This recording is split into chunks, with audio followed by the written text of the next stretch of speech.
Chapter 1.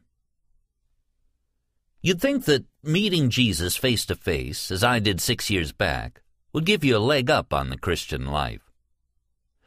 I'm still not sure why Jesus chose me to dine with him one night at Milano's Italian restaurant in Cincinnati.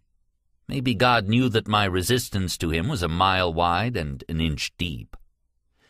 I was 33, outwardly successful, with a beautiful wife and 2-year-old daughter.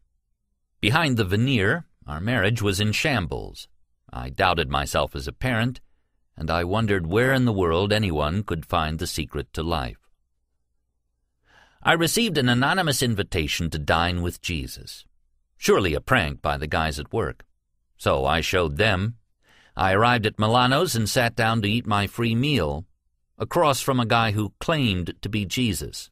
Only thing, it actually was Jesus, patiently answering my questions, waiting for me to set aside my relentless skepticism and open my heart to the reality of a God who loved me and who died and rose to save me. The encounter transformed my life. In the span of one evening, I traversed the chasm between cynical agnosticism and faith in God. 3 weeks later, my wife, Maddie, had a similar encounter with Jesus on an airplane. Except Jesus didn't identify himself to her. He just let her figure it out. Ever since those encounters, we've been followers of Jesus. For 2 years afterward, life was great. How could it not be? I had met Jesus. He had explained everything. Well, not everything, but a lot of things. Life made sense. It had a purpose. I was full of joy, peace, and all that. But I slowly lost it, whatever it was. My closeness to God, my excitement about Jesus, the sense of purpose and meaning he brought. I'm not sure when it started fading. I hadn't lost my faith, far from it. But the life that faith was supposed to produce, where was it? I thought meeting Jesus would energize me for a lifetime. But for the past 4 years, I'd been slowly coasting downhill. The distressing thing was I'd been doing all the right things to be a good Christian. After our Jesus encounters, Maddie and I decided to join a church. Wasn't that what Christians did? Naive as we were, we chose the closest one, a nice mid-sized suburban church. The preacher talked too long. A quarter of the people had their eyes closed, and I'm pretty sure they weren't praying. And the worship band played songs that didn't exactly make me feel worshipful. Admittedly, meeting Jesus himself may have jaded me. I constantly found myself thinking things like, Jesus wouldn't go for this song. Fortunately, the church had plenty to offer besides Sunday services. Maddie and I joined a home group. If any place offered an authentic experience of Jesus, beyond what we had already experienced, of course, it would be a small group dedicated to that purpose. After all, that's what the 12 disciples were, a small group experiencing Jesus together. Our first evening there, the leader invited us to tell the group a little about ourselves. I was happy to oblige. I became a Christian 5 years ago when I had dinner with Jesus at Milano's. Maddie sat next to Jesus 3 weeks later on the flight to Tucson. I turned toward her. You two even ran into each other during a layover in Dallas, didn't you? At Starbucks, Maddie chimed in. It was the weirdest thing. This guy sitting next to me on these flights. Have any of you... Her speech slowed. Actually met Jesus like that? Apparently not. The group stared at us as if we were from another planet. We found a new church, vowing never to mention our Jesus encounters again. Not to Christians, at least. Our second church was smaller, a bit more diverse. We joined another home group and, through our silence, felt welcomed. Unfortunately, this group seemed more intent on addressing felt needs than on actually experiencing Jesus. One night, after watching our second video series on parenting, following a series on marriage and family finances, I remarked to Maddie, if people were walking closely with God, wouldn't some of these issues take care of themselves? I joined a men's discipleship group, but I encountered the same problem I felt everywhere. I didn't fit in. Men in the group were constantly sharing opinions about God that contradicted what I had personally experienced with Jesus at Milano's. When I said things like, "I know Jesus wouldn't see things that way," they looked at me like I was nuts. Who was this guy, a new Christian, to presume to know what Jesus would and wouldn't think? The last straw for me was an exchange with the group leader. He was teaching about John 15, Jesus' message on the vine and the branches. "The key to living the Christian life is abiding in Christ," he declared. "And how do we do that?" I asked. Jesus must have forgotten those instructions in our time at the restaurant because I didn't have a clue. I was always the one asking, "What does that mean exactly?" when it came to spiritual platitudes that, I discovered, were tossed around churches like beanbags at a school carnival. "We abide by keeping Jesus' commandments," he responded. I pondered that assertion. "So you're saying that to live the way we should, we abide, and to abide we have to live the way we should?" The leader smiled patronizingly. "It's just one of the mysteries of the faith." It wasn't a mystery of the faith at all. It was circular reasoning. I left the men's group, redoubling my efforts to draw near to God on my own. After meeting Jesus, spending time with God had been easy. I knew he was right there with me, just as Jesus had been at our dinner. I could sense him speaking to me directly from the Bible. After a time, however, that sense disappeared. God seemed distant. I got distracted by life. Paying the mortgage and attending kids' events took precedence over being alone with God. How could I reconnect with him? Through the Bible and prayer, I figured. But the Bible didn't encourage me anymore. Instead, it screamed at me from every page, "You aren't measuring up. Get your act together. Why aren't you a better Christian?" And my prayers, they just bounced off the ceiling right back at me. I wasn't communicating back and forth with someone. I was just mouthing syllables. My times with God felt hollow. I didn't feel like praising or thanking, to say nothing of confessing or supplicating. Nor did I feel like doing any of the things I was supposed to do as a Christian, like witnessing or going on mission trips. What was I supposed to tell people about the abundant life Jesus offered? I hadn't found it myself. I wasn't loving enough toward my wife, patient enough with my kids, or trusting enough about the future. The worst part was knowing I'd actually regressed. Not long before, I really had been laying down my life for Maddie, patient with the kids, trusting God, and telling people about Jesus. I'd been excited about him. What happened? The bottom line was I was no longer living the kind of Christian life I wanted to, and I didn't have a clue what to do about it. I had followed all the spiritual formulas, and I had gotten nowhere. I was stuck. Life events didn't help my frame of mind. After 2 miscarriages, Maddie was 6 months pregnant with our 3rd child. We'd been nervous about trying again, but at 6 months at least we were starting to breathe easier. This pregnancy was going as planned. I was excited about having another child, but my enthusiasm was tempered by my spiritual state. I had so wanted to pass along a vibrant, living faith to my kids. I had actually met Jesus. What an advantage my kids had spiritually. But Sarah, 8, was now old enough to witness how little clue I had about what it meant to walk with God. Jacob, 3, would see it himself one day. Was I bringing another child into the world only to witness his father's spiritual charade? Our church was already full of couples whose kids had failed to see the reality of Christ in their parents' lives and had walked away from the faith. I was afraid our children would soon become a similar statistic. All of this came crashing upon me as I drove past downtown Chicago, heading south. I'd traveled this route many times. In daylight, I would look admiringly at the skyline set against the majesty of Lake Michigan. This time, it wasn't the lack of sunlight that kept me staring at the road. It was the dimness in my soul. Where is God in the midst of all this? Why doesn't he answer my prayers for help? Am I doomed to a life of mediocre Christianity? I have everything going for me, but I feel empty on the inside. It seems like I'm just stumbling around in the darkness without so much as a flashlight to give me direction. My despair shouldn't have surprised me. I just left my folks' house on Chicago's north side.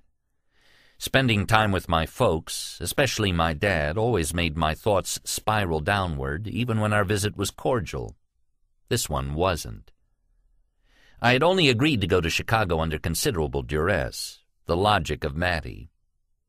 "Nick, it's your parents. They want to give us furniture as they downsize. We should take it." She'd walked to the kitchen table, sat across from me, and smiled that impish smile I never could resist. "We could all go. Make it a 4-day weekend to Chicago and back." I rolled my eyes. "Are you crazy? 4 days with my dad? I'm already down on myself enough these days. I don't need Dad adding to that." "Nick, you're just struggling. We all do." Right. Mattie was the only person I knew who didn't seem to struggle with her spiritual life. It all came so naturally to her. "Besides," she continued, "your dad's not so judgmental anymore. He's mellowed. Being around him still makes me feel like I did as a kid. I never can measure up." I finally relented. I flew up on Friday and rented a U-Haul Saturday morning. Dad helped me load the furniture for my Sunday morning ride back to Cincinnati. The first 28 hours there, all went smoothly. In the 29th, Dad blurted out one of his infamous queries. "When are you finally going to get a real job, Nick?" We were watching a Cubs game. He didn't take his eyes off his HD TV. "Dad, I have a real job. I'm a consultant." I could feel the tension crawl up my neck. "Uh-huh." He reached for a tortilla chip and dipped it in some salsa. "Where's your office?"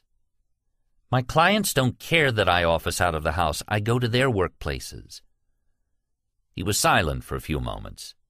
Alfonso Soriano hit a double. Dad didn't blink. "So how's business since the recession?"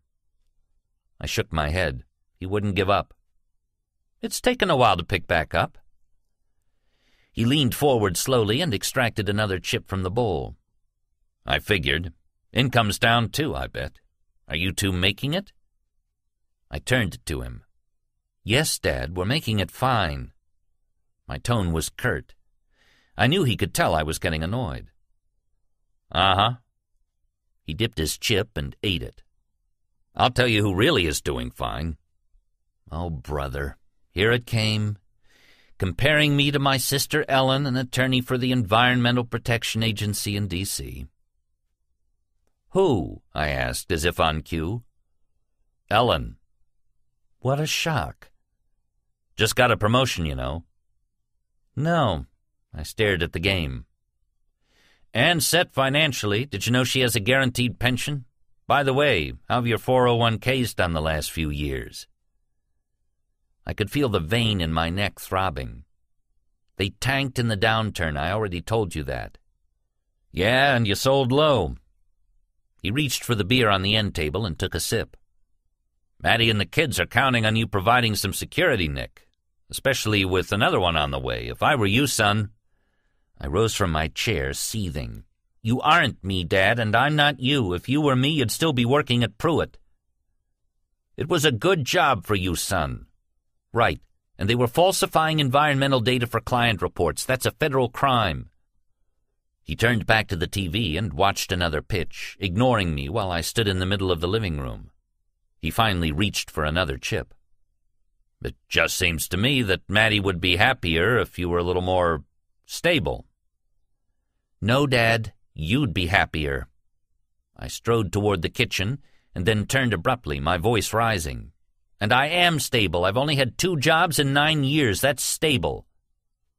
I reached for my keys and wallet on the kitchen counter just as my mother emerged from their bedroom. "What's all this yelling?" I forced my face to soften. I wasn't mad at her, although she never did stick up for me when Dad was putting me down.